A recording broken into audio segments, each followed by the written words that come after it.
하나님은 하나님의 자녀를 긍휼히 여기십니다. 긍휼, 긍휼의 국어사전 의미를 보면요, 불쌍히 여김, 가엾게 여겨 돌보아 줌입니다. 히브리 원어를 보면 하나님과 관련해서 이제 좀 의미가 선명해지는데요. 긍휼의 히브리어 라함이라고 하는 거는요, 어머니가 자기 자녀를 품고 그리고 사랑하는 것과 같은 그래서 깊은 사랑을 의미하고 있습니다. 하나님이 우리를 향한 마음은요, 자식이 자녀를 바라보는 그런 어머니의 마음과 같다는 거지요. 자녀가 부족해도 또 잘못했어도 외면하지 않는 것이 부모의 마음이잖아요. 자녀가 아프면 같이 아파하고 그리고 언제든지 품어주는 게 부모의 마음인데 그 마음이라는 거죠. 하나님이 그런 긍휼하심으로 우리를 바라보고 계십니다. 이거는 우리가 잘해서라기보다는 하나님의 자녀이기에 불쌍히 여기시고 끝까지 품으시고 돌봐 주시는 것이지요. 하나님은 그런 긍휼로 자기 백성을 돌보아 주십니다. 오늘 1절 말씀이 바로 그 택한 백성을 향한 하나님의 마음입니다. 1절입니다. 여호와께서 야곱을 긍휼히 여기시며 이스라엘을 다시 택하여 그들의 땅에 두시리니 나그네 된 자가 야곱 족속과 연합하여 그들에게 예속될 것이며, 하나님은 이스라엘을 품어 주십니다. 이스라엘이 잘해서가 아니라 택한 백성이기 때문에 불쌍히 여기고 끝까지 돌봐 주십니다. 아시다시피 이스라엘은 하나님을 떠났습니다. 자기 마음대로 살다가 결국 바벨론 포로 생활을 하게 되었습니다. 그럼에도 하나님은 그들을 버리지 않았습니다. 이사야 선지자를 통해 말씀하셔요. 뭐라고 해요? 다시 택하여 그리고 그들의 땅에 두리니. 그 땅, 바벨론 포로로 끌려와 있는 자들에게 그 땅, 그 땅이라는 말을 들었을 때 그 마음이 어땠을까요?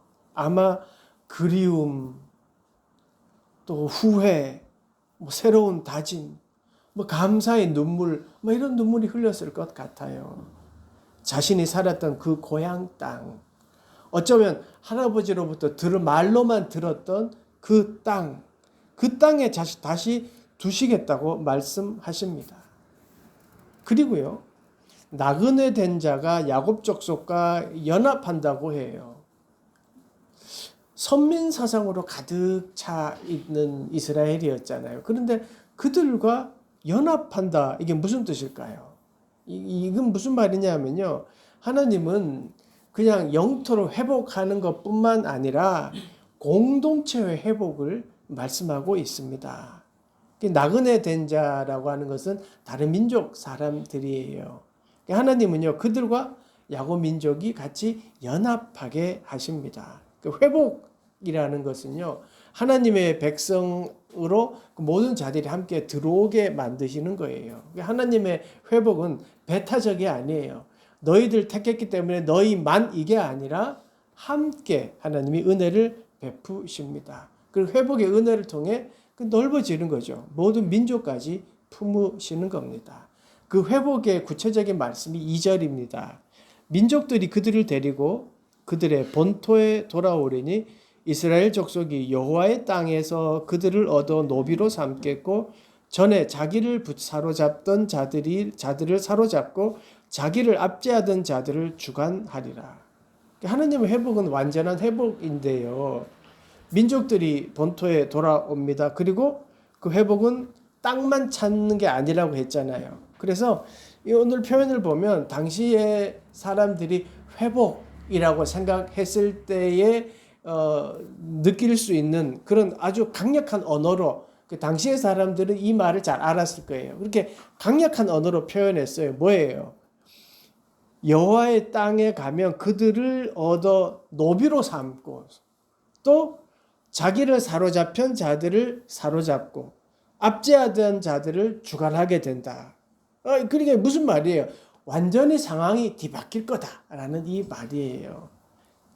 그러니까 다른 민족을 이스라엘 백성이 이제 너네 가면 다른 민족을 지배하게 될까 이 뜻이 아니에요. 하나님은 자기 백성을 일으키시고 이제는 어떠한 권세에도 어떤 권세에도 이렇게 지배받는 그런 구조를 만들지 않을 거야 이 말씀이에요. 이거를 아마 당시의 사람들은 그렇게 느꼈던 것 같아요. 야, 그들 다 노비로 삼아버리고 나를 압제하던 자들을 사로잡고 이런 주관하게 되는 이런 어떤 거를 꿈꿨던 것 같아요. 그게 회복이라고 여겼던 것 같아요. 그래서 그 당시의 언어로 이야기를 합니다.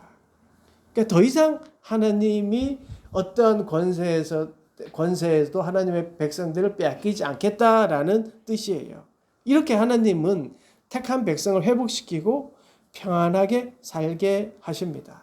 그다음 3절은 제가 세 번역을 한번 읽어드릴게요. 주님께서 너희에게 고통과 불안을 없애주시고 강제 노동에서 벗어나게 해서 안식하게 하실 때에, 그러니까 이 하나님이 해주시는 회복은요, 고통이 안식으로 바뀌고 불안이 안식으로 바뀌고 강제 노동이 안식으로 바뀌는 거예요. 고통이 없어지고 불안이 없어지는 거예요. 이것이 하나님이 하나님의 백성에게 주시는 회복의 모습이에요. 포로 생활하고 있는 이스라엘에게 지금 하나님이 이스라엘을 통해서 말씀해 주시는 회복의 말씀이에요. 근데요, 당시의 바벨론은요, 절대로 무너지지 않을 것 같은 그런 권세였습니다.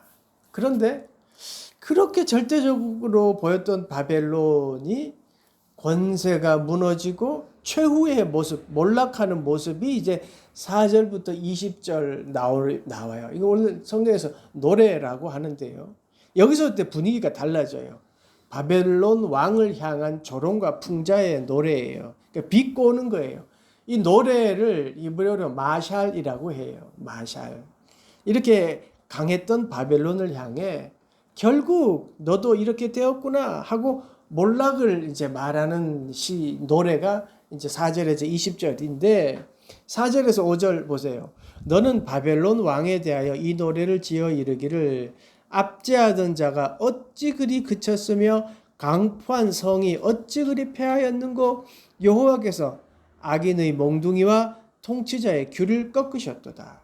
어찌 그리 그쳤으며 어찌 그리 패하는고, 이게 비꼬는 거잖아요. 비꼬고 있어요. 제가 고등학교 때 자전거를 타고 다녔는데요. 그 자전거를 세우는 곳이 학교 운동장만 했어요. 거의 전교생이 학교 자전거를 타고 다녔는데 이 지금처럼 그 좋지 않으니까 그때는 열쇠를 꼭 가지고 가야 열쇠 이렇게 열쇠 잠을 수 있었잖아요. 근데 가끔 안 가지고 오는 친구들이 있으면 이렇게 두 대를 같이 묶어놔요. 그럼 이제 가끔 뭐 도둑 맞기도 하고 그래요. 근데 어느 날 친구 중에 한 사람은 절대 두 대 같이 묶지 않는 친구가 하나 있어요. 근데 어느 날 보면 그 친구가 열쇠를 탁 잊어먹고 와서 그냥 어떻게 하나 우두커니 서 있는 거예요. 그러면 우리 길 가던 우리 친구들이 야야 어떡하냐 라고 이렇게 말하지만 속으로는 에이구 잘됐다 라고 하며 지나갔던 경험이 있어요. 이 바벨론을 향한 노래, 이 마샬이라고 하는 게 그런 비꼼이 있는 거예요. 그렇게 떵떵거리더니 꼴 좋다 이러는 거예요. 비꼬는 거는요, 통쾌하다, 그렇다기보다는 통쾌하다라는 이런 의미잖아요. 그게 떵떵거리더니 꼴 좋다 이런 거잖아요. 근데 하나님이 왜 그렇게 바벨론을 꺾으셨습니까? 바벨론 지가 하나님이 되려 했기 때문이에요. 바벨론 스스로가요, 하나님이 되려고 했기 때문에 하나님이 그를 꺾으시고 그리고 이스라엘 백성을 회복시키십니다. 바벨론도 하나님께서 사용하신 도구일 뿐이었습니다. 이사야 전체를 보면요, 맨 처음에 아수르를 사용하셨고요, 바벨론도 사용하셨습니다. 그리고 고레스 왕을 통해서도 하나님 사용하셨어요. 그러니까 바벨론은 처음부터 뭐 하나님이 벌 줘야 되겠다 이런 존재가 아니었어요. 역사 속에서 하나님이 사용한 존재였습니다. 그런데 왜 심판받는 겁니까? 자신에게 주어진 힘을 자기 것으로 여겼어요. 자기의 힘을 절대화하려고 했어요. 결국 하나님의 자리에까지 올라가려고 자기가 하나님처럼 행했기 때문입니다. 그래서 하나님이 심판하신 거예요. 기억해야 합니다. 그 어떤 것도요, 하나님을 대신할 수는 없습니다. 아무리 강한 나라라도 하나님의 자리를 차지할 수는 없어요. 그런데 바벨론은 자신이 하나님인 줄 알았어요. 13절 14절 보세요. 그들이 한 행동을 노래하는데 이렇게 해요. 네가 내 하나님의 내 마음에 이르기를 내가 하늘에 올라 하나님의 뭇별 위에 내 자리를 높이리라. 내가 북극 지폐의 산 위에 앉으리라.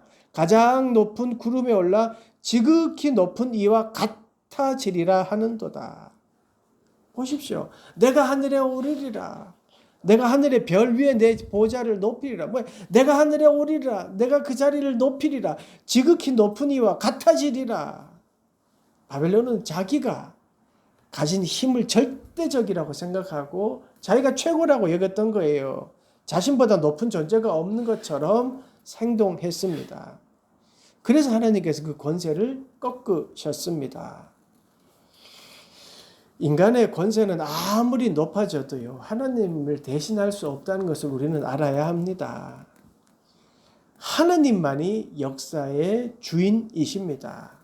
그렇게 바벨론에 대한 심판은요, 철저하고 무섭기까지 하나님이 이제 망가뜨리시죠. 교만은 내가 하나님이다 잘난 체 하는 것만이 아니에요. 뭐냐면요, 교만이라는 건요, 하나님이 없어도 괜찮다라고 생각하는 거예요. 바벨론은요, 자기의 권력과 힘을 절대화하려고 했지만 거기에는요, 하나님이 없는 것처럼 필요 없다고 생각하고, 왜냐하면 자기가 다 가지고 있으니까요. 우리도 말로는 하나님 믿는다라고 하면서요, 실제적인 삶에서는 하나님보다 더 의지하는 게 있다. 이게 사실은 성경에서 말하는 교만입니다. 여러분 한 주간 한번 생각해 보세요. 어떤 일이 가장 내 마음속에 남아 있습니까? 혹시 돈과 관련이 있습니까? 일과 관련이 있습니까? 누군가에게 인정받았던 겁니까? 아니면 내가 원하는 대로 잘 되었던 일들이 내 마음에 가장 남아 있습니까? 물론 그런 것들이 주는 기쁨은 너무 좋죠. 근데 그 자체가 잘못되었다는 게 아닙니다.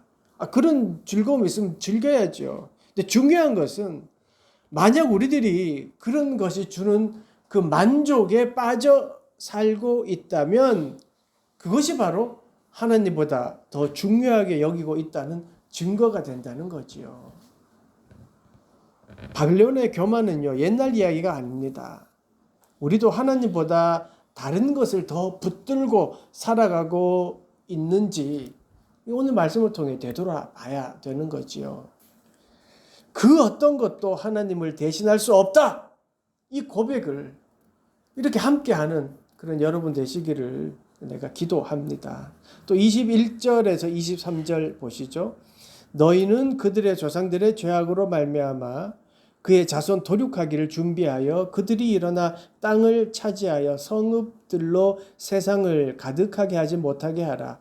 만군의 여호와께서 말씀하시되 내가 일어나 그들을 쳐서 이름과 남은 자와 아들과 후손을 바벨론에서 끊으리라. 나 여호와의 말이니라. 내가 또 그것이 고슴도치의 굴혈과 물웅덩이가 되게 하고 또 멸망의 빗자루로 청소하리라. 나 만군의 여호와의 말이니라 하시니라.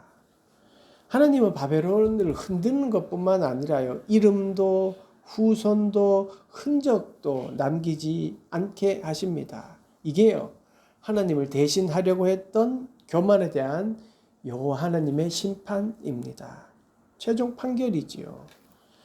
바벨론은 자신을 절대화했고 결국 하나님의 자리까지 넘보았습니다. 아니, 하나님이 없어도 된다라고 살았어요. 그런데요, 아무리 강한 권세라도 하나님을 대신할 수 없습니다. 아무리 높아진다고 해도 하나님보다 높아질 수 없습니다. 하나님만이 역사의 주인이기 때문입니다. 사랑하는 여러분, 오늘 말씀을 한번 되새겨 보십시오. 바벨론은 사라졌습니다. 그렇게 강했던 권세도 결국 끝났습니다. 하나님은 바벨론의 멸망을 통해 하나님의 백성에게 알려주셔요. 뭘 말씀해 주시는 거예요? 니들이 네 눈에 바벨론이 가장 강해 보였고 절대로 무너질 것 같지 않아 보였지만 하나님이 내가 그들을 무너지게 했다. 긍휼로 너를 돌보는 나를 신뢰해라. 이 말씀이에요. 하나님은 자기 백성을 긍휼히 여기십니다. 포로가 되어 모든 것을 잃어버린 백성을 다시 선택하시고 다시 그들을 땅에 두시고 다시 공동체를 세우셨습니다. 그러니까 우리가 의지해야 할 것은 하나님의 긍휼하심입니다. 강해 보이고 나를 지켜줄 것 같은 그 어떤 것들의 마음을 빼앗기지 마십시오. 다시 한번 엿주습니다. 여러분을 안심하게 하는 것은 무엇입니까? 무엇이 나를 마음에 흡족하게 합니까? 또 뭐가 무너지면 내 삶이 무너지는 것 같습니까? 하나님보다 더 믿고 의지하는 것은 없습니까? 세상을 살아가면서 우리는 돈도 필요합니다. 건강도 중요합니다. 내가 하는 일이 잘 되는 것 감사한 일입니다. 그러나 그 어떤 것도 하나님을 대신할 수 없습니다. 내 중심에 하나님을 두십시오. 내 삶의 중심에 하나님을 두십시오. 그리고 하나님의 긍휼하심에 기대십시오.